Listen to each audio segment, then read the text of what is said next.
बापू सब आगे थोड़ी सी चर्चा करेंगे। ठीक है, आपको थोड़ा टाइम देंगे हम रेस्ट का, बेफिक्र मैं इसीलिए नहीं। वैसे बजट 2 मिनट का बजट होगा, उसके बाद में आपको चाहे आराम से पीना 15 मिनट का टाइम दूंगा।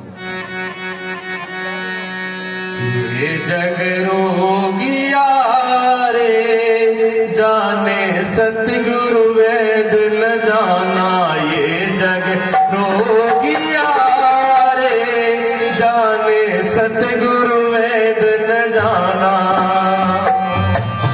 ये जग रोगिया रे जाने सतगुरु वेद न जाना, ये जग रोगिया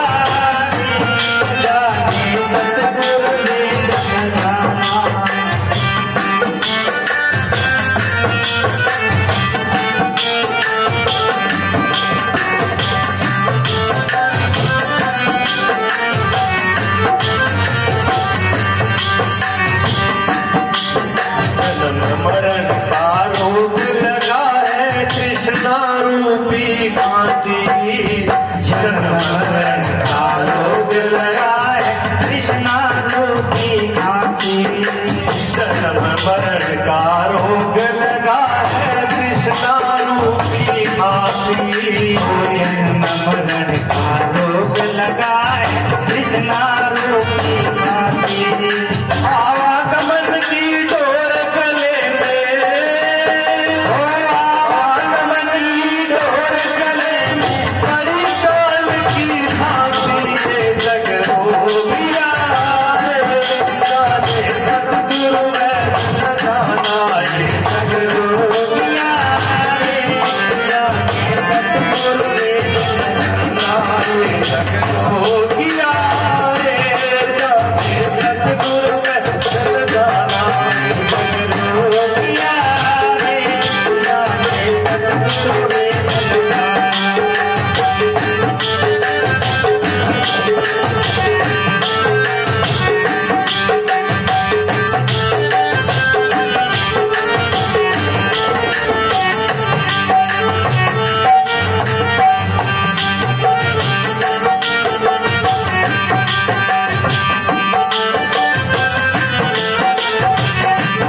सतगुरु कोई न पूछे झूठा जगपति आवे, सच्चा सतगुरु कोई न पूछे झूठे जगपति आए, सच्चा सतगुरु कोई न पूछे झूठा जगपति आवे, सच्चा सतगुरु कोई न पूछे झूठे जगपति आए। अंधा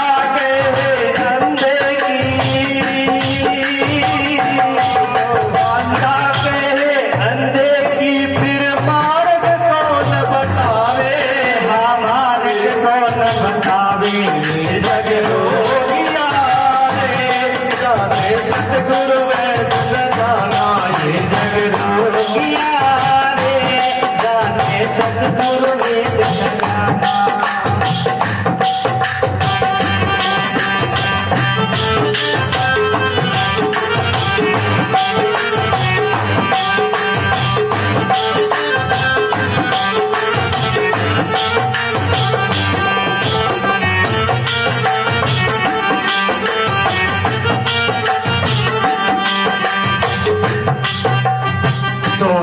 शब्द संजीवन बूटी जो कोई जान लगावे, हम शब्द संजीवन बूटी जो कोई ध्यान लगावे, सोहम शब्द संजीवन बूटी जो कोई ध्यान लगावे, सोहम शब्द संजीवन बूटी जो कोई ध्यान लगावे। कहते कबीर सुनो भाई साधो, सुनो भाई साधो फिर जन्म पावे, फिर जन्म नहीं आवे, ये जग रोगिया रे जाने सतगुरु वेद न जाना, ये जग रोगिया रे जाने सतगुरु वेद न जाना, ये जग रोगिया रे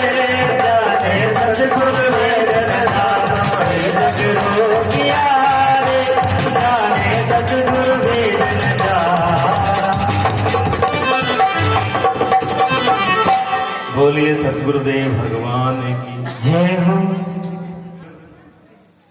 पार्वती बैठे हुए थे, थोड़ी सी बात सुन लो गौर से, उसके बाद में हमारे कलाकार बहुत बढ़िया आपको और अच्छे अच्छे भजन और सुनाएंगे। भक्ति तो ऐसा होता है जी, आनंद हृदय से लेने के लिए होती है। अपने नरेश भाई जी, भक्ति भजन कीर्तन सिमरन कुछ पाने के लिए नहीं होता। भजन कीर्तन सिमरन अपने आप में ही बहुत कुछ होता है। जैसे हम कोई काम करते हैं और काम करने के बाद फिर हमें कोई चीज प्राप्त होगी, उसका फल प्राप्त होगा। लेकिन परमात्मा के रास्ते में जहाँ भक्ति भजन कीर्तन सिमरन की बात आती है, सेवा की बात आती है, वहां फल तो एक्स्ट्रा है। जैसे कहते हैं ना, एक के दो के साथ एक फ्री, उसका जो फल मिलना है वो तो फालतू दिया हुआ है, अवर दिया हुआ है, उसके करने में ही फल है। यानी साधन साध्य और साधन में भेद नहीं है।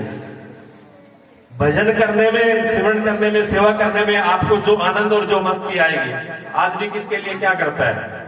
सुख शांति और आनंद के लिए तो करता है सब कुछ। भोजन किस लिए पाते हैं जी? कि शरीर में शांति रहे, आनंद रहे, शरीर स्वस्थ रहे, इसीलिए तो भोजन करते हैं। पैसा किस लिए कमाते हैं? घर में सुविधा हो, शरीर की सुविधा हो। मतलब पैसा इसलिए है कि हम आराम से मकान बना ले, कपड़े पहन ले, हमारा शरीर स्वस्थ रहे और सब चीज बढ़िया रहे। हमारी सुविधा, पैसे से सुविधा आती है, इसलिए हम पैसे के पीछे पड़ते हैं। अगर पैसे से सुविधा नहीं मिले तो पैसे को कोई नहीं पूछेगा, कागज के टुकड़े ऐसे पड़े रहेंगे, जैसे और चीजें पड़ी है वैसे पड़े रहेंगे। तो उससे सुविधा प्राप्त होती है। पैसे से हमें सुख और शांति मिलती है, भोजन से हमें सुख शांति मिलती है। मकान किस लिए है? ये घर का मुहूर्त, नया मकान बनाया, घर का मुहूर्त है आज, ये किसके लिए है? इसमें बैठ करके हमें सुख और आराम मिलेगा। अगर इसमें सुख और आराम नहीं मिले तो कोई इसमें रहने के, चाहे 1 करोड़ का हो, चाहे 5 करोड़ का हो, 5 करोड़ का भी अगर मकान हो, अगर उसमें सुख शांति नहीं हो, वो तो कोई रुकेगा उसमें? कोई रुक करके प्रसन्न होगा? हमने जो वस्त्र पहने हैं, अगर ये वस्त्र हमको काटने लगे, इसी में हमें पीड़ा होने लगे, तो क्या ये वस्त्र हम पहनेंगे? फिर नहीं पहनेंगे। जूता पहनते हैं, सुख के लिए पहनते हैं, और वही जूता पैर में लगने लगे तो चाहे भले ही 500 रुपए का है, फेंक दोगे आप निकाल के, पहनोगे नहीं उसमें। तो जो भी चीजें वस्तुएं हैं, जितने भी वस्तुएं हैं, जितने भी सामान है संसार के अंदर, वो हमारी सुख शांति और आनंद के लिए है। जब कोई आदमी सेवा करता है, सेवा सिमरन बंड छक्का, 3 उपदेश दिए गुरु नानक देव जी ने। गुरु नानक देव जी ने 3 ही बातें कही, और महापुरुषों ने भी कही, अलग अलग से कही। सेवा सिमरन बंड, मतलब बांट करके खाओ, अकेले अकेले मत खाओ, यूं तो पेट भरने को पशु भी पेट भरते हैं, पर पथी के जो बांट के खाए उसे इंसान कहते हैं। पेट भरने को तो कीड़ी मकोड़े पैसू सब पेट भरते हैं, लेकिन पास में बैठे और बांट करके खाए वो इंसान होता है। इसलिए जो बांट करके खाया जाता है, जो प्रसाद दिया जाता है, वो फिर अन्न या भोजन नहीं रहता, उसको हम प्रसाद बोलते हैं। ये गुरु घर का प्रसाद है, उसकी वो अमृत के रूप हो जाता है। फिर उसमें अन्न नहीं रह जाता। भगवान को जब भोग लगा देते हैं, अब जो दरबार में आपने जो समामणि बनाई है, जो भी कुछ बनाया है, उसमें भोग लगने के बाद में पर वो मिठाई नहीं है, वो प्रसाद है। थोड़ा सा भी वो गुणकारी है, वो अमृत का गुण है। तो जब हम सेवा करते हैं, तो सेवा करने से हमको शकुन मिलता है, शांति मिलती है, आनंद मिलता है, हमारा जीवन आनंद से भर जाता है। तो सेवा करना अपने आप में साध्य है, मतलब फल है। जब हम सिमरण करते हैं, सिमरण करने में मस्त हो जाते हैं, उसके प्रेम में खो जाते हैं, तब हमें जो खुशी मिलती है, आनंद मिलती है, वही तो फल है। और ऐसे जब बांटने में, एक तो लेने में, छीनने में, कोई किसी से छीन ले, जबरदस्ती करे, कितना बुरा लगेगा, देखने वाले को बुरा लगेगा, और करने के बाद खुद को भी बुरा लगेगा कि मैंने उसके साथ अच्छा नहीं किया। और एक किसी के हक को खा लेना, चोरी से खा लेना, पता नहीं लगने देना, चोरी से किसी हक को खा ले, किसी ने नहीं जाना, लेकिन अपनी अंतरात्मा कहती है कि तुमने अच्छा नहीं किया, दूसरे का हक खाया है। और कभी किसी टाइम में जब पीड़ा आती है, दुख आती है, कोई उसका फल बढ़ता है, तो वो अपने आप को कहता है कि हाँ तुमने पाप किया था, उसका फल भोग रहा है, खुद को ही बोलता है वो, क्यों खुद से हम नहीं छुपा सकते। तो किसी का हक लेने में दुख और पीड़ा है, लेकिन वही जब हम किसी को देते हैं, थोड़ी सी भी दे, मदद दे, खाना दे, भोजन दे, पैसे दे, देने के बाद जो सुकून हमें मिलता है वो हम ही समझते हैं, दूसरा नहीं समझता। तो तीन चीजें हैं, तीनों चीज जो है वो अपने आप में परिपूर्ण है, मतलब फल है, आगे कुछ मिलेगा ही नहीं। इस जागरण में आए परमात्मा के नाम से बैठे आप, इसका फल आगे मिलेगा, ऐसा नहीं मिलेगा, मिलेगा। वो तो मैंने बोला वो एक्स्ट्रा है, वो तो आपको अवर में मिल रहा है, उसकी गिनती अलग है, वो तो मिलना ही मिल रहा है। लेकिन अभी जो इसी घड़ी जो आपको मिल रहा है वो सीधा डायरेक्ट फल है, अपने आप में आ जाना ही बड़ भाग्य है।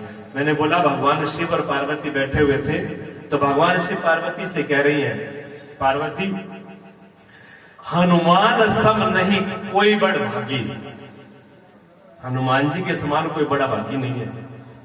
माता कहती है क्यों, ऐसा क्या है हनुमान जी के अंदर कि हनुमान जी के समान कोई बड़ भागी नहीं है? बड़ भागी तो और भी हो सकते हैं, बड़े भाग तो बहुत कुछ कहा गया। बड़े भाग क्या कहा गया? बड़े भाग मानुष तन पावा, सुर दुर्लभ सदग्रंथन गावा।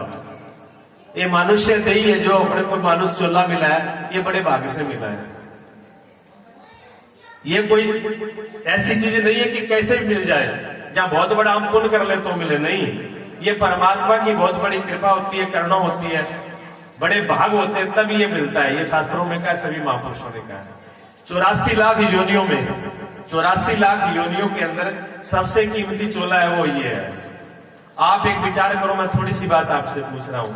आपकी उम्र 100 साल है, 100 साल की उम्र में आपने पूरी 100 साल की उम्र की कमाई करी, और वो कमाई करके आपने एक गिफ्ट तैयार किया, पूरी 100 साल की कमाई का, 100 साल की कमाई का पूरा एक गिफ्ट तैयार किया, और वो गिफ्ट आपने अपने खास प्रेमी को दे दिया, खास अपने मिलने वाले को दे दिया, खास रिश्तेदारी को, किसको बोलो, बेटे को, जो भी आपका खास है, जिसको आप अपना प्रिय समझते उसी को दोगे आप, क्योंकि पूरी 100 साल की जिंदगी की पूरी कमाई है, और वो एक मुट्ठी भर गिफ्ट के अंदर और वो मुझे देनी है, तो आप किसी विशेष को दोगे कि या किसी को भी दे दोगे?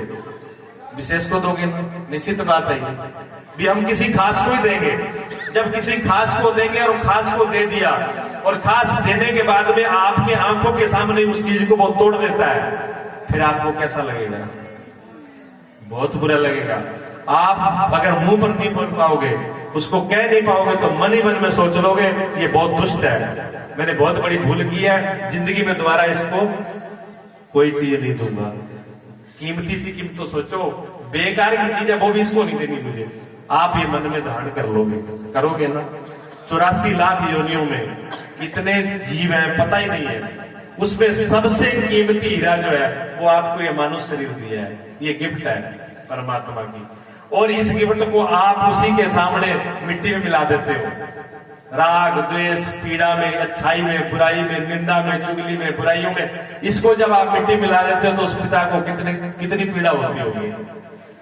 तब वो भी यही सोच लेता है कि मैंने बहुत बड़ी गलती की है कि इसको मैंने मानव शरीर दिया, आगे से कभी इसको ये दोबारा शरीर दूंगा नहीं। जीसस जो थे ना, ईसा मसीह, एक बार जा रहे थे से यात्रा पे, तो नदी के ऊपर बहुत से बच्चे नहा रहे थे, डुबकी लगा रहे थे, बाहर किलकारियां मार रहे थे, नहा रहे थे। उसमें एक बच्चा बैठा हुआ था अंधा आंखों से बैठा हुआ था। तो जीसस ने कहा कि बेटा तू क्यों नहीं नहा रहा है?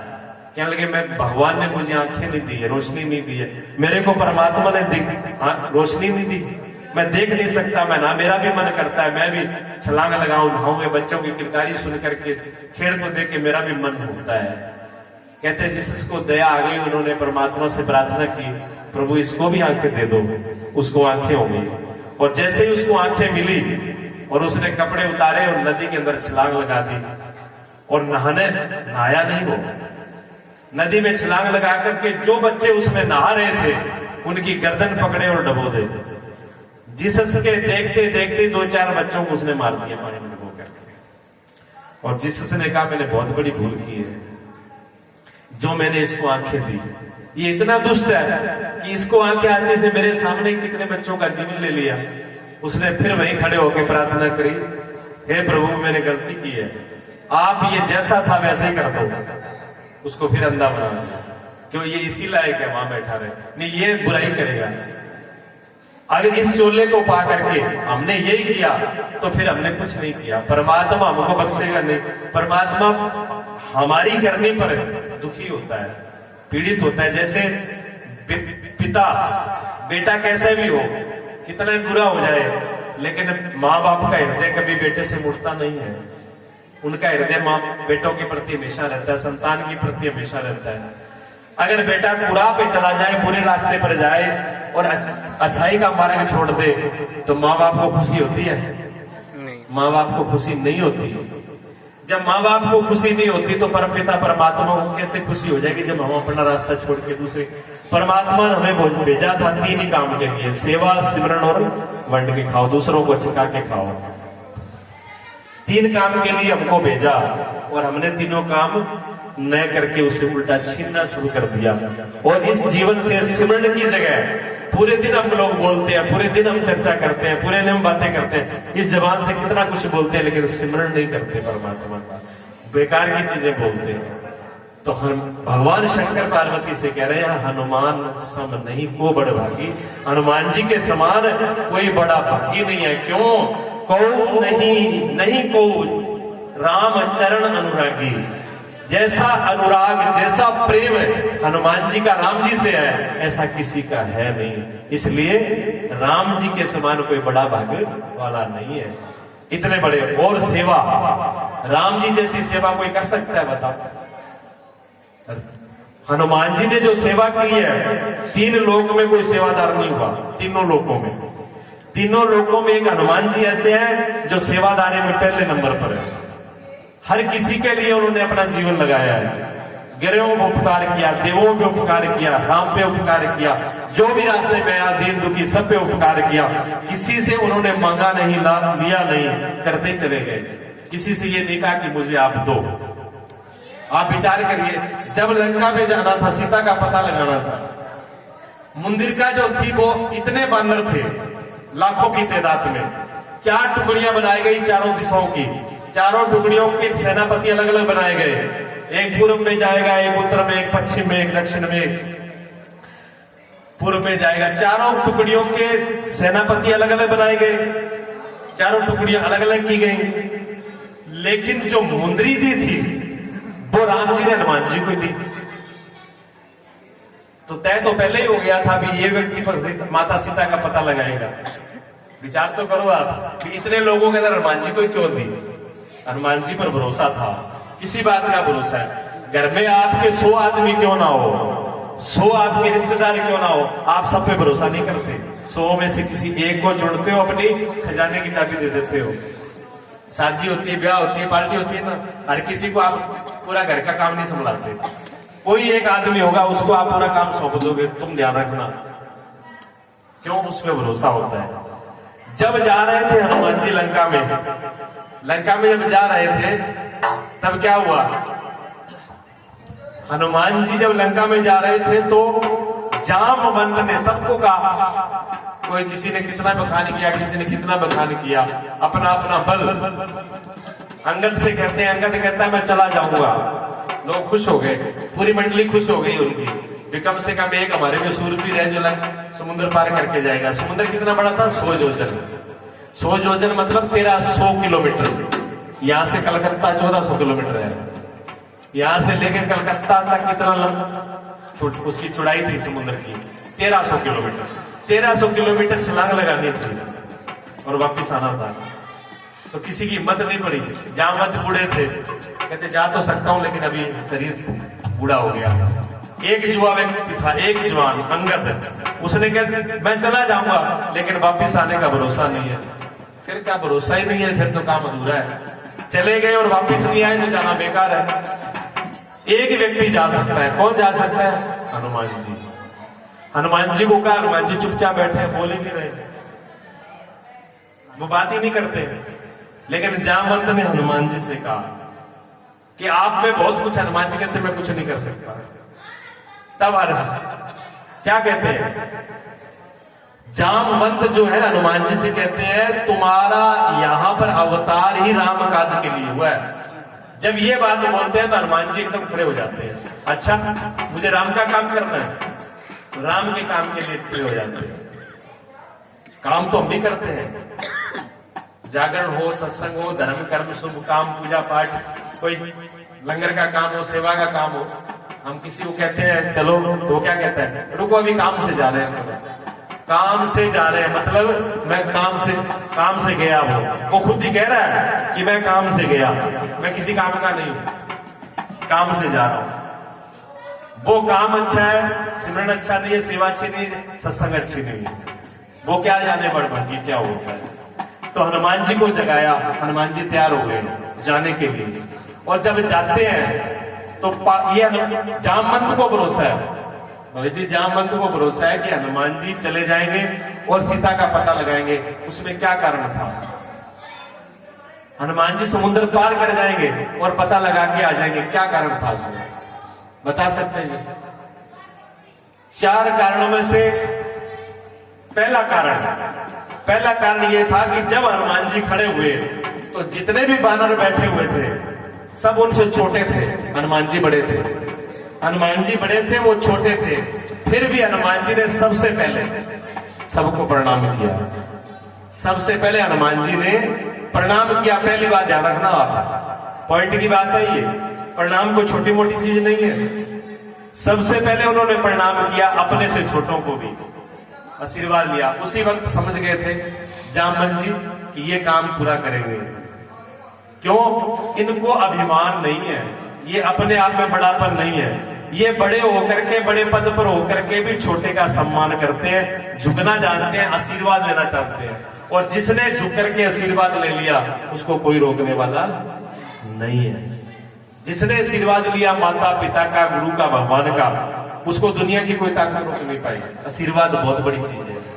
बहुत कुछ होता है दवा से, लेकिन जो काम दुआ से होता है वो दवा से नहीं होता। आज जो बीमारी चल रही है कोरोना, क्या कोई दवाई काम आ रही है? दुआ ही काम आ रही है। जिसके अच्छे कर्म है, जो भगवान की शरण में है, किसी ने अच्छी भलाई करी है, वो आज सुरक्षित है, नहीं तो सुरक्षा में नहीं। कोई डॉक्टर, कोई दवाई काम नहीं आ रही। आज उस हालत में हम सारा विज्ञान एक क्षण में फेल है जी। विज्ञान ने बहुत बड़ी तरक्की की है, लेकिन एक क्षण में सब कुछ फेल है। दूसरी बात क्या थी? पहली बात, हनुमान जी का सफल होने का कारण प्रणाम करना, झुकना, आशीर्वाद लेना। दूसरा